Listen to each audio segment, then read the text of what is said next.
Yo, are we live? I think so.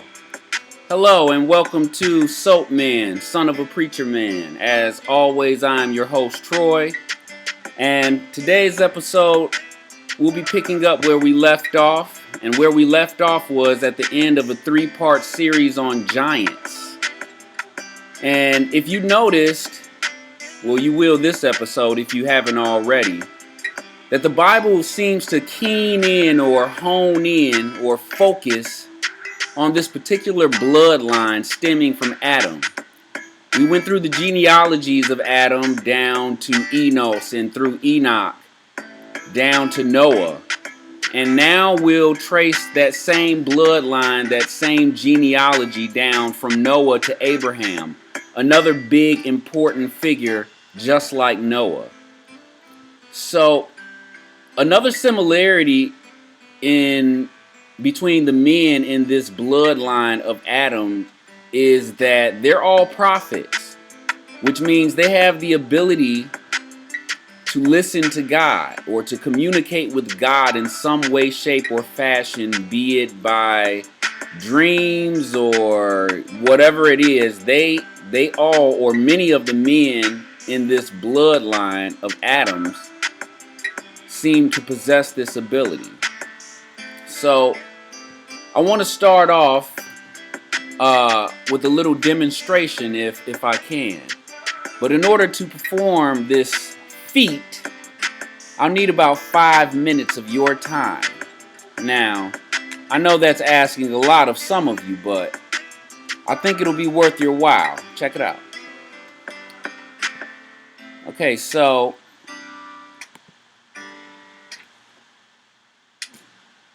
in the next 5 minutes, I'm going to make a prediction here for you, okay? In the next 5 minutes, your eyes will roll. Some of you may even fall asleep. Others will begin to multitask, with this 5 minutes being the least of their concern. And I understand, I get it completely. After this 5 minutes is up and your eyes are finished rolling, I will proceed to tell you what you missed and why you missed it. Okay? Now, I'm going to start the clock. Are you ready? Here we go. Now, you've seen this before, and this person begot this person, and these extraordinarily long lifespan that these men possessed. So we'll start again with Noah, and at 500 years of age, Noah had Ham, Shem, and Japheth. And Noah lived for 450 years after that, living a total of 950 years. Shem, at 100 years of age, had Arphaxad, 2 years after the flood. And Shem lived 500 years after having Arphaxad for a total of 600 years. Arphaxad, and these names, I'm sorry, these names are just cool as hell. Like, I don't know, if I have some more kids, they might be in trouble. Arphaxad lived 35 years and had Salah. And Arphaxad lived for a total of 438 years. Salah had, at the age of 30, had Eber. And Salah lived for a total of 433 years. Eber, at 34 years of age, had Peleg.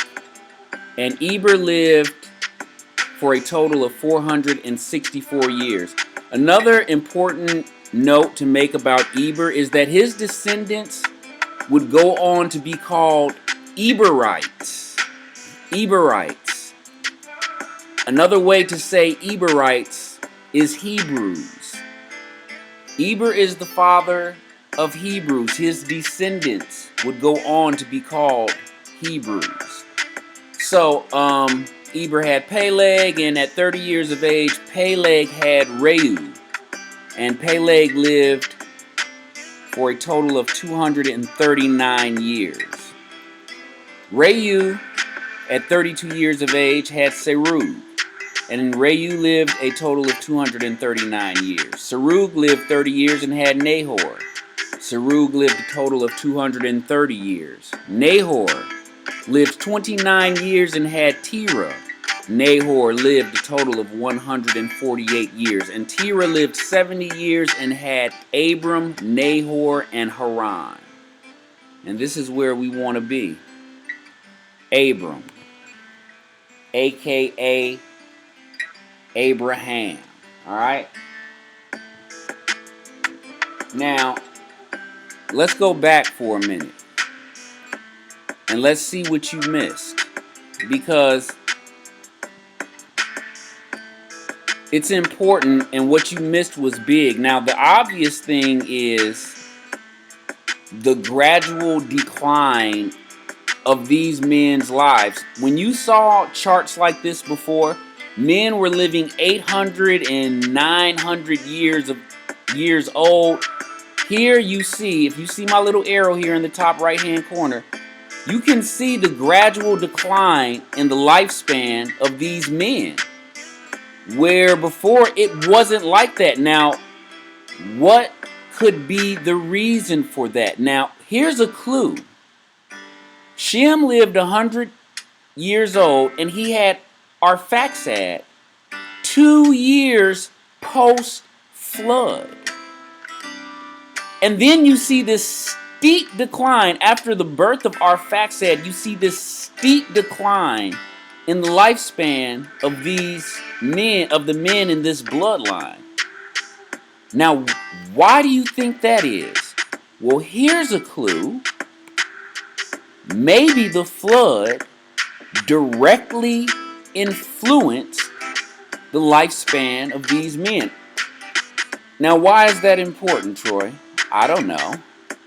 Maybe you might want to live for a long time. And if you can crack the code of what it was that the flood took away that made man's lifespan so short, then maybe you can add some years to your life. Or better yet, to all our lives. It's definitely a road to go down, but it's not the subject of my focus today. So Abraham is one of the most important figures in history, let alone the Bible. Abraham is the father of the biggest three modern day religions. Christianity, Judaism, and Islam all trace their roots back to Abraham. He is also the father of many nations, the Jews, or the nation of Israel, being one of them. Now, Abraham is easily one of the biggest figures in the Bible. I'd even say he's in the top 3 behind only Christ and Moses. And to be honest, when I was putting this video together, I did not know which direction to go. I could literally make a 3-part series on the many adventures of this man. But being constricted by time boundaries, what I decided to do was to choose one story out of his many great adventures. One of the good things about the stories from the Bible from here on out is that they're more modern and well known. So I don't feel the need to delve deeply into subjects such as this, such as Abraham. As interesting as his life is, it's well known. You know, not just in the Bible, you know, but in rabbinical traditions. I think there may be some stories in the Quran about him. So, you know, it's not something that, you know, he's not a figure that's, you know, so mysterious that people don't know of him. Abraham is a well-known figure.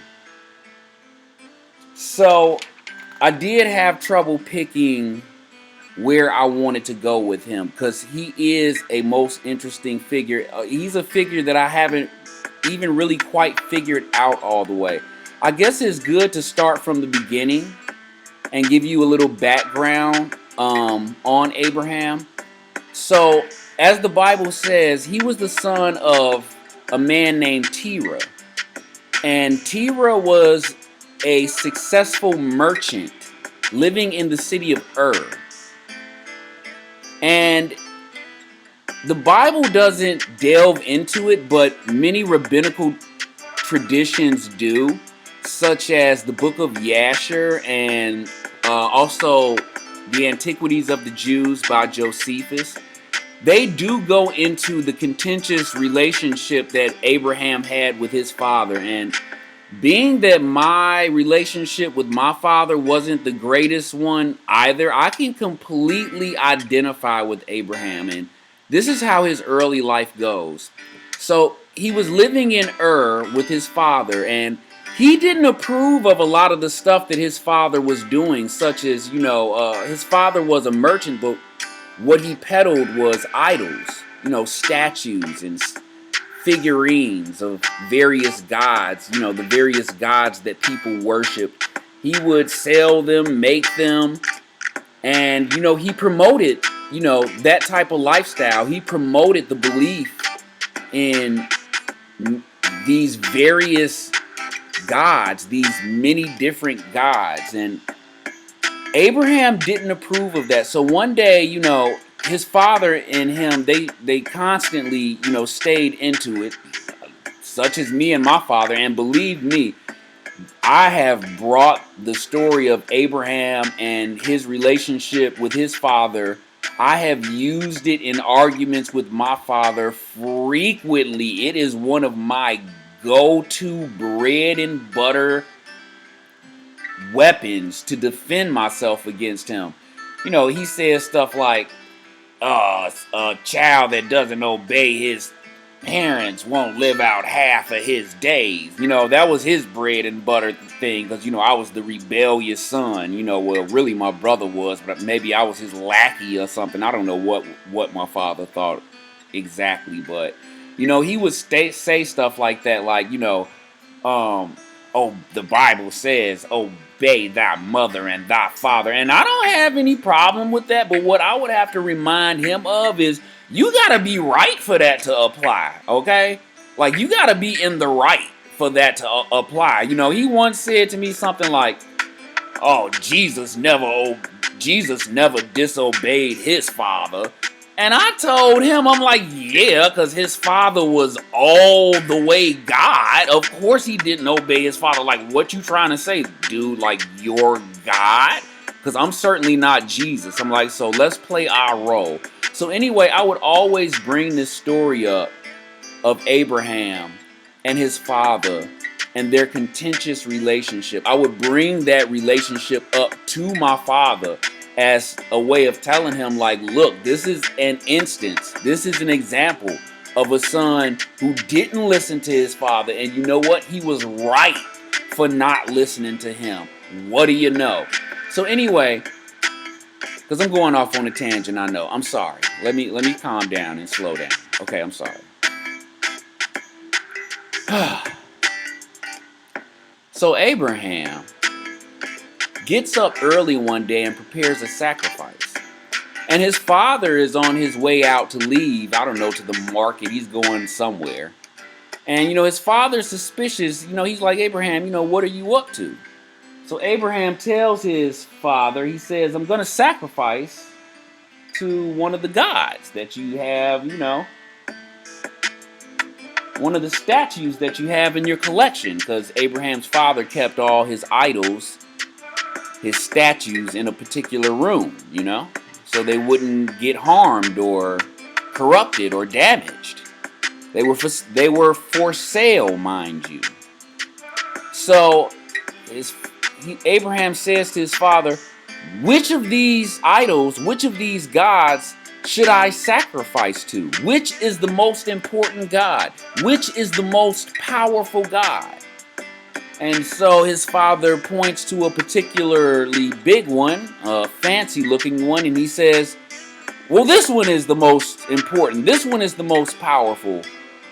And so Abraham says, fine, I'll sacrifice to him then. So as Abraham's father is leaving, he hears a loud crash and racket coming from the house. And he knows Abraham is up to something. He knows he's done something. He can just feel it in his bones. So he rushes back to the house, goes to his room where he keeps all his idols to find them all smashed to bits, smashed to pieces. His investment ruined. His money gone. As far as exchanging the idols for money, it's over with. They're all smashed except one. The one idol that he told Abraham was the most powerful is unscathed. And the weapon of destruction lies at his feet, along with the sacrifice that Abraham had sacrificed to that idol. So Abraham's father comes to Abraham and he says, "What have you done? You've ruined me." And Abraham replies, "Well, no, I haven't done anything. You know, the gods, they got into a big fight over the sacrifice I was to give. And this one prevailed over the rest. Thus the carnage, you see." Now, Abraham's old man knows he's full of garbage, for lack of a better word. And he's furious. And this is just one of the many times that Abraham and his dad get into it. Because what's going on is Abraham is on the road to having a very significant revelation. See, while the rest of the world worship many gods and believe in the existence of many gods, while the rest of the world worship trees and forests, mountains and stars, rivers and animals, Abraham is of the notion, or is beginning to be of the notion, that no, all this stuff is connected and controlled by one thing. He is starting to come around to the idea of one God, monotheism, one God. And he's the first, perhaps the only one up until this point to do that. I don't have any proof of that, but I do not have any proof of anyone prior to Abraham making or having the assertion of one God. So Abraham eventually leaves from his father's house and leaves from that country. And the Bible says this. The Bible says, "Now the Lord had said unto Abraham, Get thee out of thy country, and from thy kindred, and from thy father's house, unto a land that I will show thee. And I will make of thee a great nation, and I will bless thee, and I will make thy name great, and thou shalt be a blessing. And I will bless them that bless thee, and curse him that curseth thee. And in thee shall all families of the earth be blessed."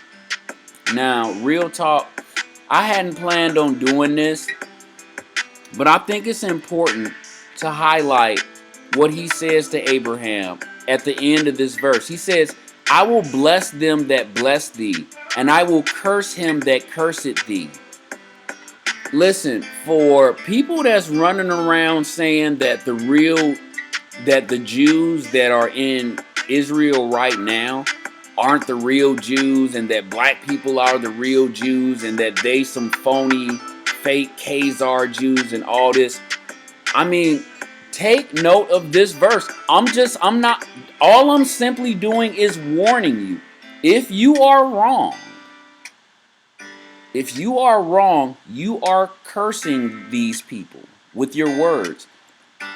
And this says, if you curse these people, you will be cursed. It's simple and plain. I just want to highlight that to the people, because I know that's a big thing going around now, that, the Jews in Israel right now are fake Jews, and that, black people are the real Jews. Now, I'm not saying it's not black Jews. There are. But to call these people fake with all that they've been through and all that they're going through while they are currently dying for that land as we speak, and you got your feet up eating chicken and ribs. I mean, I just don't see how you're in a position to cast judgment.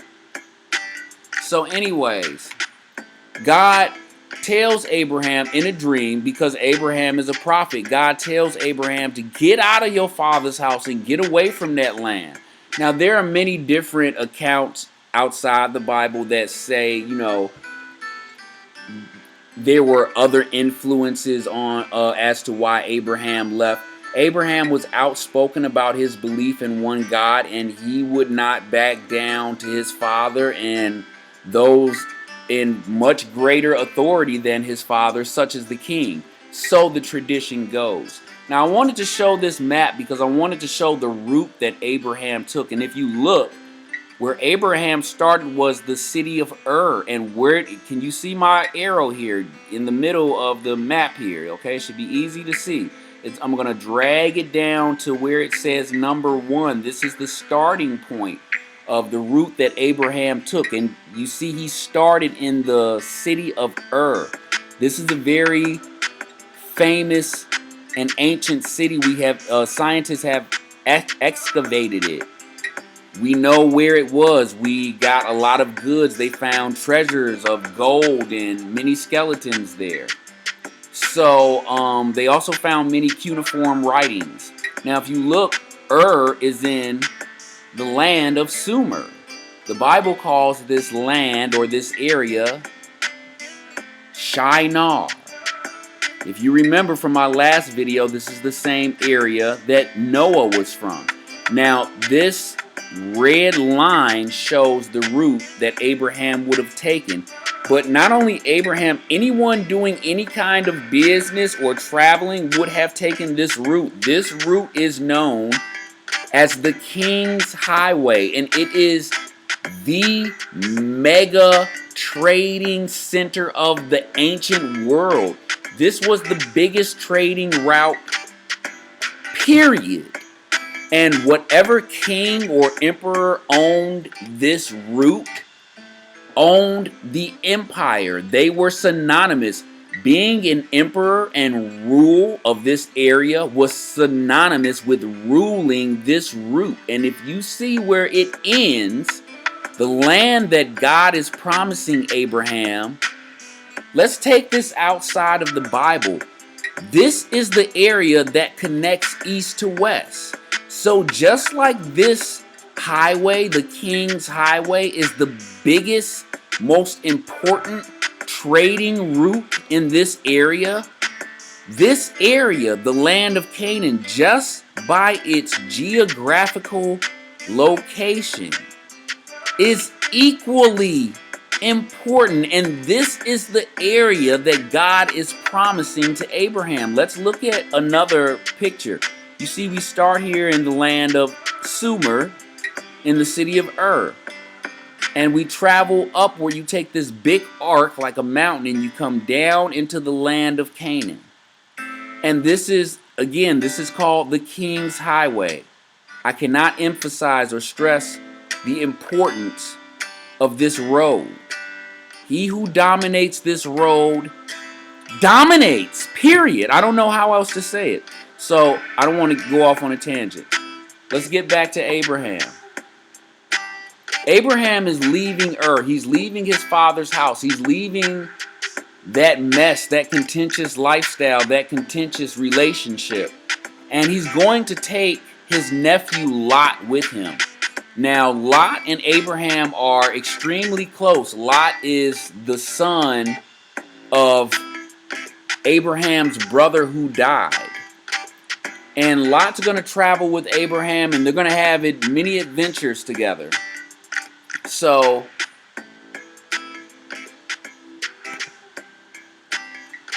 we'll start with the most well-known story of Abraham. It's not the story I've chosen to do for this episode, but I feel like I would be wrong not to at least touch on it a little bit.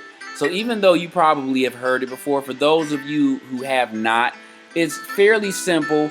Abraham, one day God calls to him in a dream, most likely, and he tells Abraham to offer his son up as a sacrifice. And it goes a little something like this.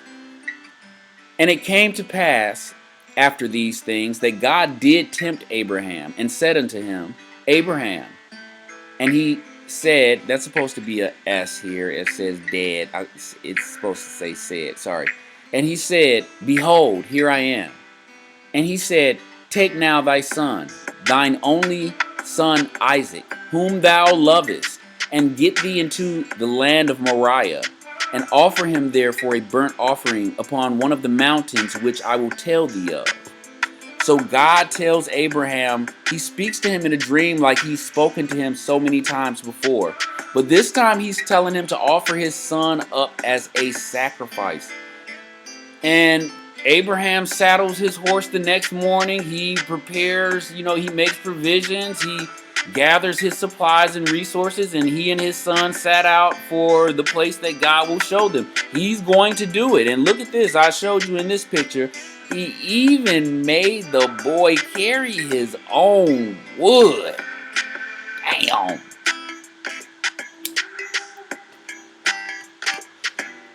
Now, straight up, I ain't even gonna lie to you. That's some shit my old man would have made. That's some shit my old man would have did. Would have made me carry my own wood. I swear I could see him doing something like that all day long. But let me tell you how this story would have went horribly wrong if that was me. Oh, you have never seen a failure till you would have had the opportunity to see me fail in this story. It would have been a catastrophe. I would have so disappointed God. I would have so disappointed God to the point they wouldn't even been able to include the story in the Bible. It wouldn't have went nowhere near how it was supposed to go. Because I'm gonna tell you, at some point, I would have looked around and been like, "Oh nah, bro, what you doing? What you think you doing?"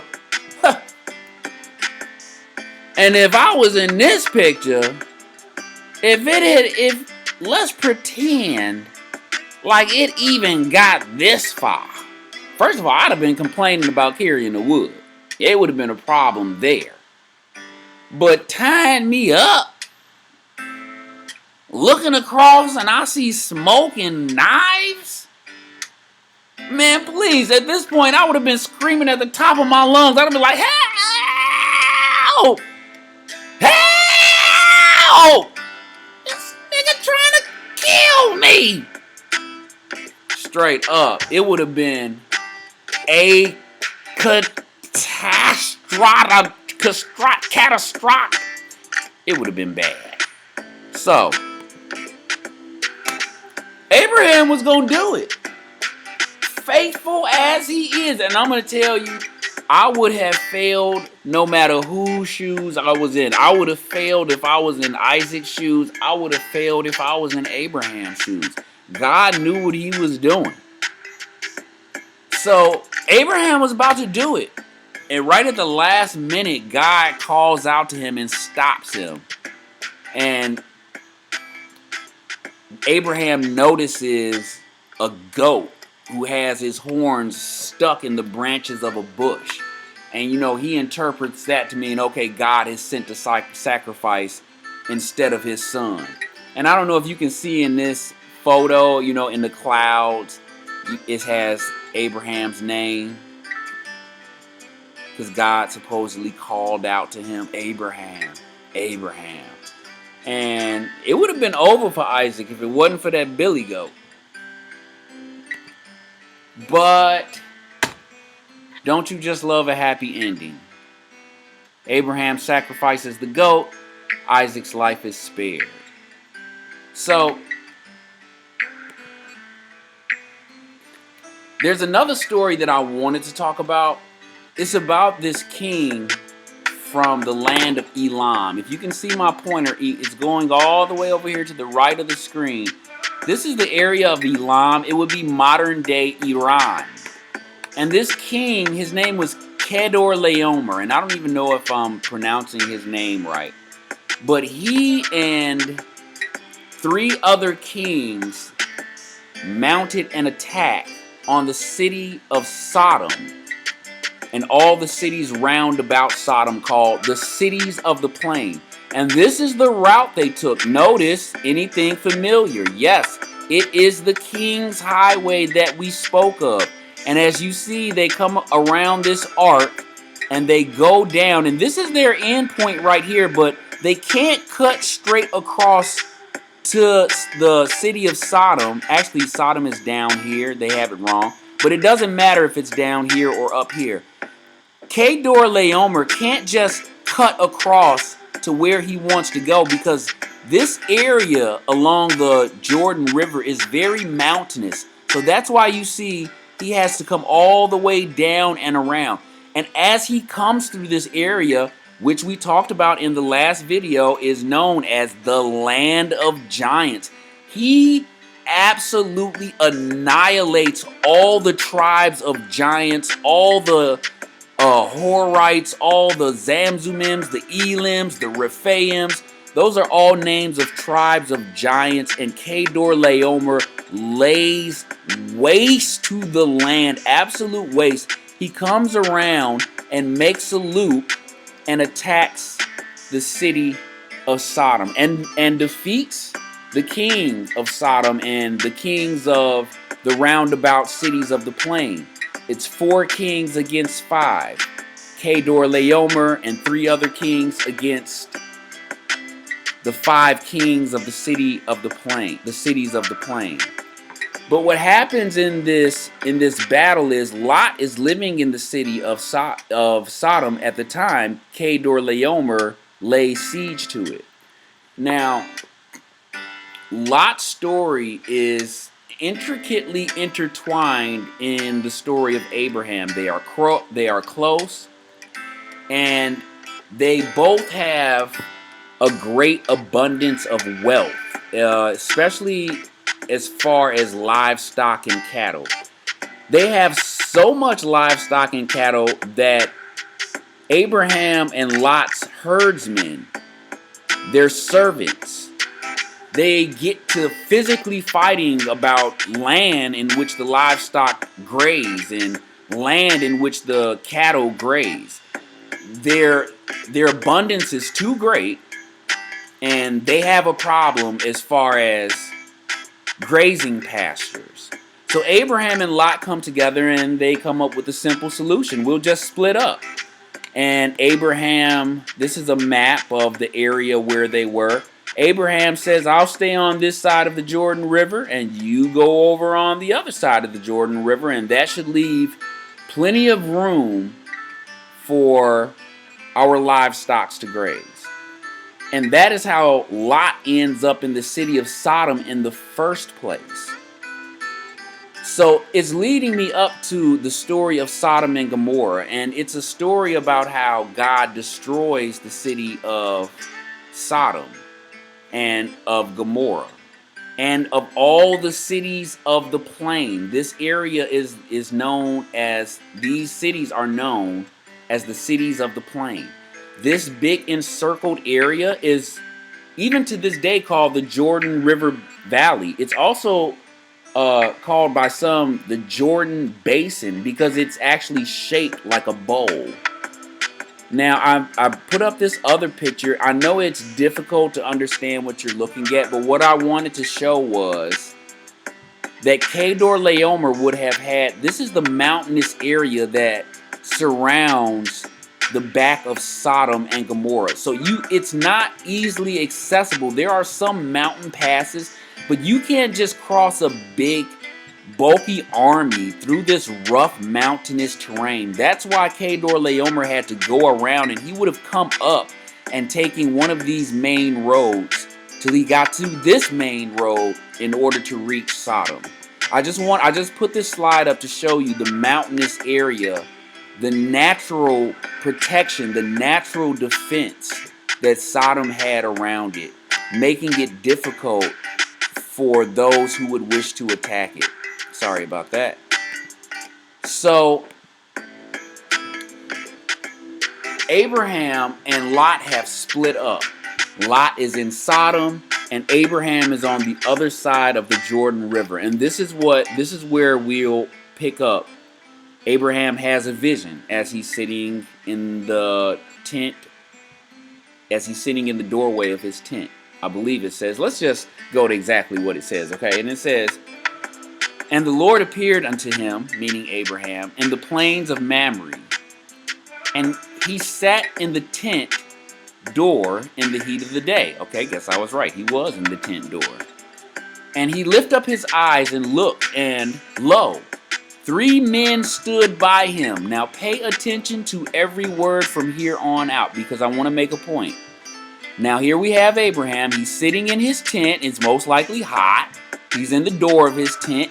And he looks up and he sees 3 men not afar off. They're standing by him. Now look at what he does. And when he saw them, he ran to meet them from the tent door and bowed himself toward the ground and said, my Lord, if now I have found favor in thy sight, pass not away, I pray thee, from thy servant. Let a little water, I pray you, be fetched, and wash your feet, and rest yourselves under the tree, and I will fetch a morsel of bread, and comfort ye your hearts. After that ye shall pass on. For therefore are ye come to your servant. And they said, so do as thou hast said. So, just to recap, just for a quick second, Abraham's chilling in his tent door. He looks up. There are 3 dudes just standing there where they weren't before. And I don't know, does he know these dudes? He just automatically runs over and bows himself and offers to feed and water them. He just knows to do that. I don't know how they looked. There's certainly no talk of wings sprouting out their backs. But let's just continue to see if we can find out anything else. And they say unto him, where is Sarah thy wife? Now I like this part, and you'll see why. So, and they say unto him, where is Sarah thy wife? And he said, behold, in the tent. And he said, I will certainly return unto thee according to the time of life, and lo, Sarah thy wife shall have a son. And Sarah heard it in the tent door, which was behind him. Now Abraham and Sarah were old and well stricken in age, and it ceased to be with Sarah after the manner of women, meaning she was barren, she couldn't have any kids anymore. Therefore Sarah laughed within herself, saying, after I am waxed old, shall I have pleasure, my Lord being old also. Now what is, let me interpret, please. What the Bible just says is, Sarah was in the tent listening to Abraham talk to his 3 visitors. One of the visitors tells Abraham that his wife is going to have a son. Sarah is in the tent listening and laughs to herself, not out loud. She laughs to herself, and then she thinks to herself, as old as I am, you telling me I'm going to have a kid as old as I am? What are you going to tell me next? That the kid is going to come out old too? That's what she says to herself in her mind. And so, one of the 3 men, which the Bible is referring to as the Lord, and he says this to Abraham, and the Lord said unto Abraham, why did Sarah laugh? Wherefore did Sarah laugh? Why did she laugh? Saying, shall I of a surety bear a child which am old? Is anything too hard for the Lord? And at the time appointed I will return unto thee according to the time of life, and Sarah shall have a son. Then Sarah denied, saying, I laughed not, for she was afraid. And he say, nay, but thou didst laugh. Oh, burned. I would have been scared as hell if that would have happened to me. Do you realize what just happened? This woman laughed to herself in her mind and said something to herself, not audibly, not out of her mouth. And this dude who her husband was talking to heard her thoughts. He not only heard what she thought, He repeated them to her, and she got afraid. Listen to what it says. It says, then Sarah denied, saying, I laughed not, for she was afraid. Why was she afraid? Because this dude had just read her mind. And she said, I laughed not. He said, oh, nah, buddy, you laughed. Yikes. And so the Bible goes on and it says, and the men rose up from thence. And I have men highlighted in red to show you this is what the Bible says. My words, not my words, not my words. This is what the Bible says. And the men, including the individual in which he was referred to as Lord. The Bible is clearly telling and showing you that these were men. It says, and the men, meaning the three men that came to visit Abraham, the mysterious three. And the men rose up from thence and looked towards Sodom. That was where their interest was. That was where their focus was. And the men rose up from thence and looked toward Sodom. And Abraham went with them to bring them on the way. And the Lord said, and when it says Lord, it's referring to the same individual. The one of the three is referring to the same man. And it says, and the Lord said, because of the cry of Sodom and Gomorrah is great, and because their sin is very grievous, I will go down now and see whether they have done altogether according to the cry of it, which is coming to me. And if not, I will know. So right there, this man, this Lord, gives a reason for his interest in Sodom. He says their sin is very grievous, and the cry that has come up to him is very great. And now he wants to go investigate to see if it's true. Why? Because if it is true, he intends to pass judgment. And it continues, and it says, and the men turned their faces from thence. Once again, the men, and the men is highlighted in red to show you that these are indeed men. And it says, and the men turned their faces from thence and went towards Sodom. But Abraham stood yet before the Lord. And Abraham drew near and said, wilt thou also destroy the righteous with the wicked? And I didn't include this, but Abraham goes on to barter and negotiate, for the lives of the citizens of Sodom, because he knows his nephew is in that city. He doesn't want the city destroyed while his nephew yet remains. And so he begins to barter back and forth with this individual that the Bible is referring to as the Lord. And he negotiates with him, will you save the city for 100 righteous men, and not let them perish with the wicked? And God's like, yes, and he dwindles it down to one. His whole point being, save my nephew Lot. But what I want you to notice about this passage is there were three. And this passage starts out by saying, and the men turned their faces from thence, meaning away from Abraham and this individual who we're referring to as the Lord. And the men turned their faces from thence and went towards Sodom. So two of the three individuals who showed up just left at this point. Two of the three just left. It says, and the men turned their faces from thence and went towards Sodom. But Abraham stood yet before the Lord, which means the Lord and Abraham stayed. The Lord being one of the three men who mysteriously showed up, he stayed, and the two other men marched toward Sodom. So we get down a couple, I think the next chapter, yes, this was Genesis chapter 18. We skip to Genesis chapter 19, first verse. It says, and there came two angels. Now let's go back. Here we have on one side of the Jordan River, we have Abraham standing with three men. One of the three men the Bible keeps referring to as the Lord in all capital letters.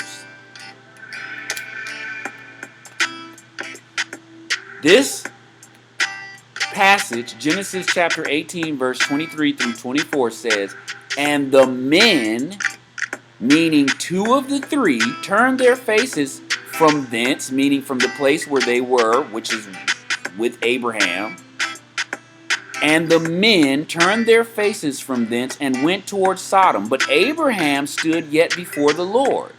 And Abraham drew near and said, Wilt thou also destroy the righteous with the wicked?" So two men left Abraham and the Lord. And in the very next chapter, we have two men entering Sodom. In the last chapter, we had two men leaving Abraham and the Lord.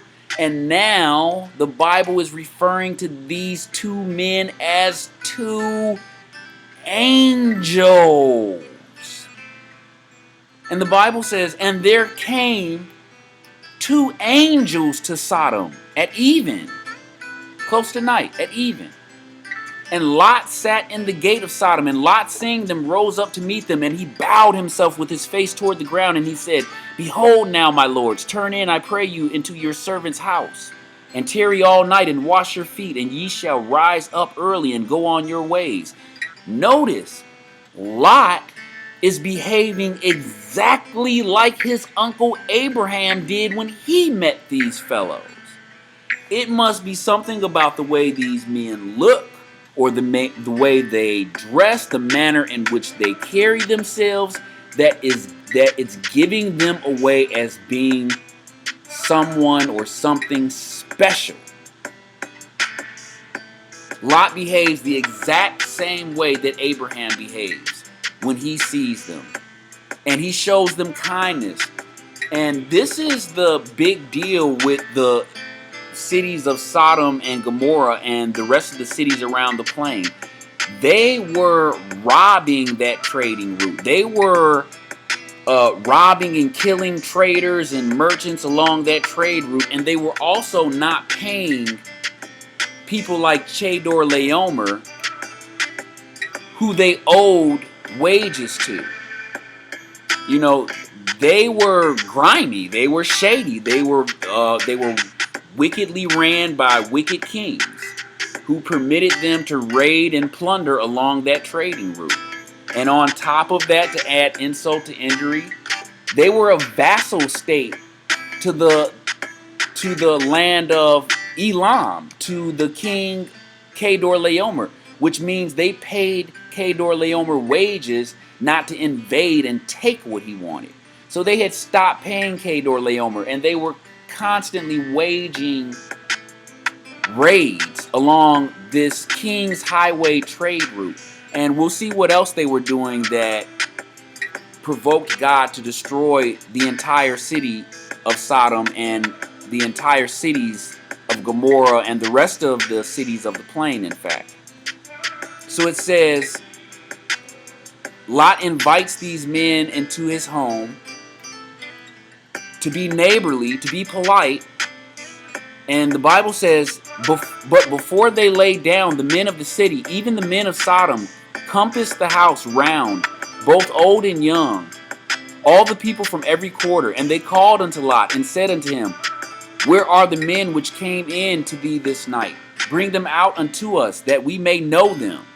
And what that means is they want to have sex with them. And Lot went out at the door unto them, and shut the door after him, and said, I pray you, brethren, do not so wickedly. Behold, I have 2 daughters which have not known man. Let me, I pray you, bring them out to you, and do ye to them as is good in your eyes. Only unto these men do nothing, for therefore came they under the shadow of my roof. Now see, there is an old tradition that you don't mistreat strangers, that you treat them, with kindness. You treat them with respect. So that was the tradition that Lot was attempting to follow. But these men and the protection of these men was so important to Lot.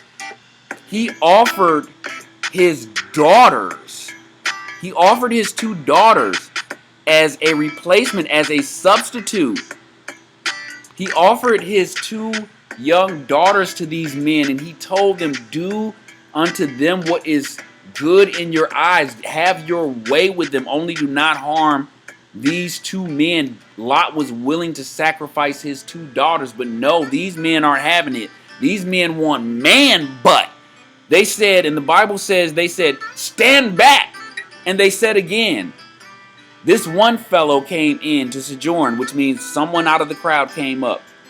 And he will needs be a judge. Someone out of the crowd came up, and I guess he presented himself like a judge of the matter. And he said this unto Lot, now will we deal worse with thee than with them. And they pressed sore upon the man, even Lot, and came near to break the door. These dudes was aggressive. They wanted man butt for real. They was not having anything less. These dudes, testosterone was through the thermometer. And it says, but the men put forth their hand and pulled Lot into the house to them and shut the door. And they smote the men that were at the door of the house with blindness, both small and great, so that they wearied themselves to find the door. Now I have to tell you, I have always wondered by what mechanism these men were blinded. Listen to what happened. Lot's at the door. These men want man, but they're telling Lot, yeah, if you don't give us these people that you invited into your house, if you don't present these house guests, it'll be your man butt that's on the line. And so the Bible says they pressed sore upon Lot, even damn near came to breaking the door down. They were so horny.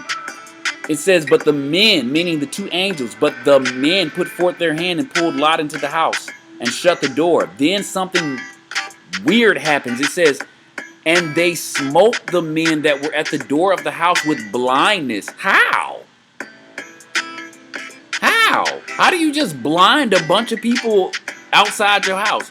And it says, and they smote the men that were at the door of the house with blindness, both small and great, so that they wearied themselves to find the door. I've wondered for a long time how that occurred, by what mechanism these men were blinded. And I'm not going to go through all the ridiculous ideas that have passed through my mind trying to figure it out. But as I was making this video, I think I came across a clue, and I'm going to share it with you in a second.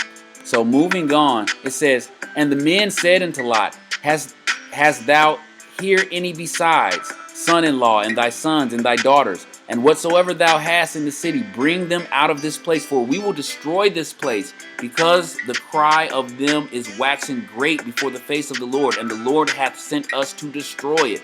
So they came to investigate. They saw what they saw. Judgment has been made. The city is going to be destroyed. They're trying to rush Lot out of the house to safety. And the Bible says that God rained fire upon the cities of Sodom and Gomorrah and the cities of the plain.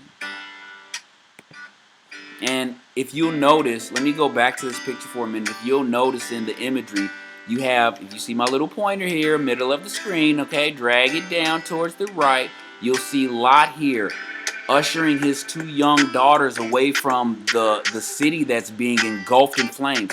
And you'll see a lingerer here, back here in the back, and this is Lot's wife. And in every photo, you will see Lot's wife lingering behind. This is because the Bible says as the angels were hastening Lot and his daughters out of the city, they warned him. They warned him, run, get out of here as fast as you can, and do not look back. Do not turn back. Do not even look back. And the Bible says that Lot's wife lingered and looked back, and she was turned into a pillar of salt. And that is why in these images you always see a woman lingering in the background. It is Lot's wife lingering in the background. I don't know, maybe she thought, I don't know, she probably forgot like her favorite earrings or bracelet or something. She was like, oh no, I gotta go back and get it, and or oh, my mama's pictures or something like that, and got vaporized. That's what happens when the Bible says that she was turned into a pillar of salt. That means she was incinerated, because the level of destruction that befell these cities and the area round about is like many things in the Bible. It only happened one time. Something this catastrophic sticks out because of its enormity, because of its magnificence, because it's on such a mega scale.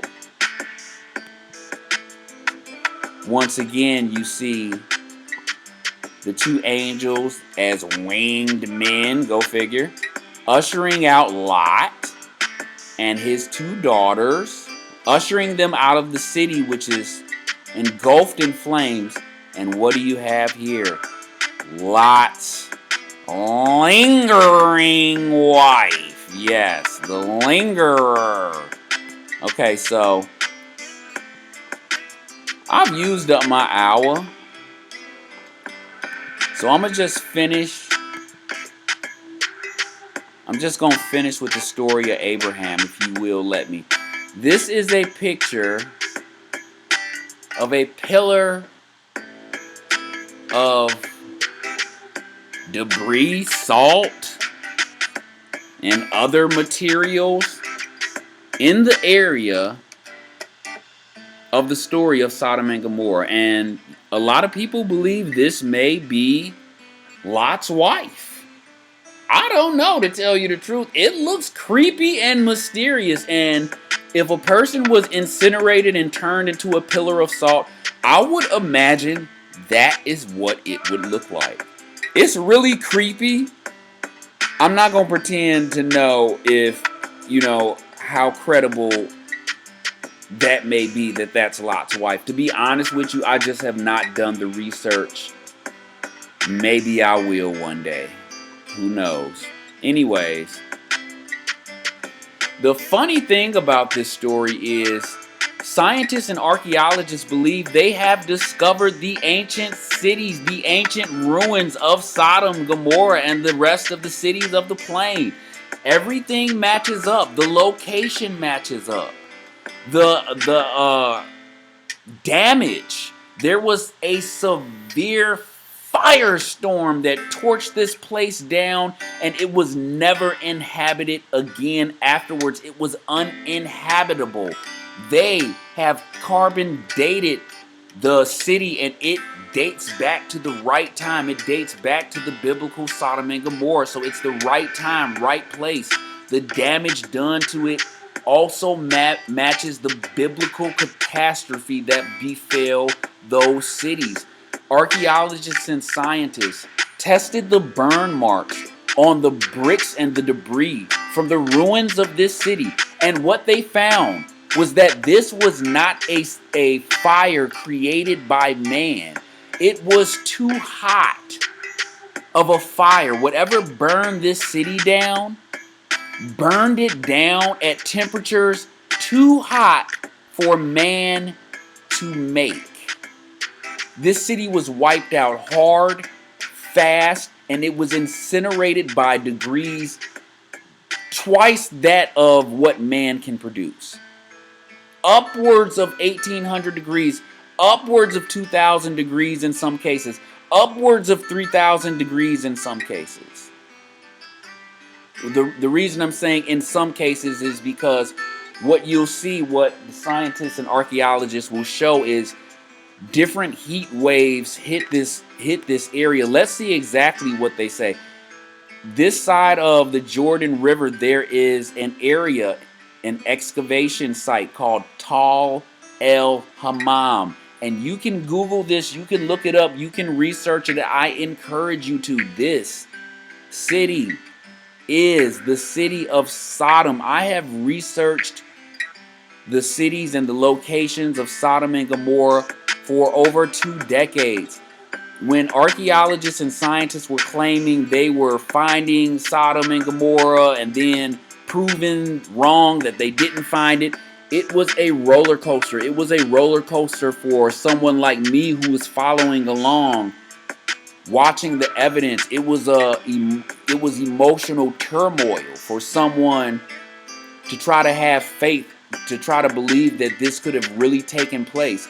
When you have scientists getting your hopes up, claiming they found the city, only to be proven wrong time and time and time and time again. But about 20 years ago, this one individual He took a different approach. I won't get into it in this video, but he took a different approach to find it. And he was successful. This area, I just did a close-up, just so you can get an idea of where it is. This is the top of the Dead Sea. And Sodom would be right here across from it. So you imagine, you see the mountainous area, the natural defense of this place. And you understand why Kedorlaomer had to come around the way he did to attack it. It's got a natural defense of mountains behind it, and the Dead Sea flanks it also. So scientists say that this area was destroyed by a meteorite. A huge meteorite. There are also ancient writings outside of the Bible that state one historian. He's actually not a historian. He was just an educated person living back at that time. And he wrote down in his notes that a large bowl-shaped rock came from outer space and smashed and destroyed the cities of the plain. But scientists confirmed that this area, this city, and all these cities were wiped out by the air burst from a meteorite. And this is how scientists and archaeologists and experts describe how this would have occurred back in those ancient times. They say, flashing through the atmosphere, the rock exploded in a massive fireball about 2.5 kilometers. Oh, I'm sorry. Let me start over. I apologize. They say, flashing through the atmosphere, the rock exploded in a massive fireball about 2.5 miles, 4 kilometers above the ground. So that's what an airburst is. An airburst is a meteorite that never quite hits the ground. It explodes before it hits the ground. And scientists and archaeologists and experts are saying that this particular meteorite that destroyed the cities of the plain, which includes Sodom and Gomorrah, exploded 2.5 miles above the ground. 2.5 miles or 4 kilometers above the ground. They continue to say the blast was around 1,000 more times powerful than the Hiroshima atomic bomb. 1,000 more times powerful than the Hiroshima atomic bomb. 1,000 more times powerful. If you remember the Hiroshima atomic bomb, it incinerated people. It left the shadow of people taking a walk, of people walking their dogs. It incinerated them and left their ashes imprinted in the concrete. That's how powerful that bomb was that the United States government dropped on Hiroshima, Japan. And these experts are saying that the explosion of this meteorite was 1,000 more times powerful than that. 1,000 times more powerful than the Hiroshima atomic bomb.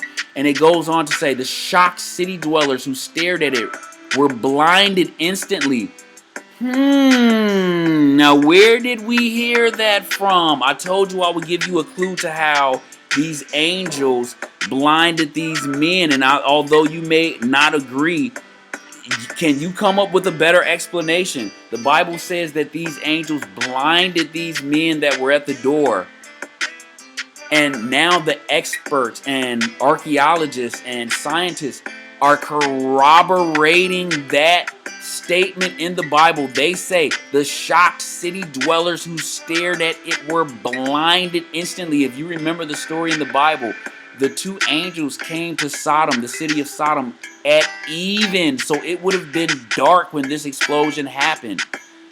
It says the shocked city dwellers who stared at it were blinded instantly, just like the tale says when these angels blinded these men at the door so that they wearied themselves to find the door. And the scientists' account, it continues, and it says air temperatures rose rapidly above 3,600 degrees Fahrenheit, 2,000 degrees Celsius. This is unimaginable. These are unimaginable degrees. In order for man to produce degrees of that high, they'd be sitting there letting something burn for days, pouring hot grease and fish grease and Greek tar and Greek fire. It would be a process that would take hours upon hours upon hours upon hours to reach degrees that high, and you probably still wouldn't get over 2,000 degrees. But yet, no, there's no probably to it. You wouldn't get over 2,000 degrees without more modern day tools. But yet, this says, the expert account says, air temperatures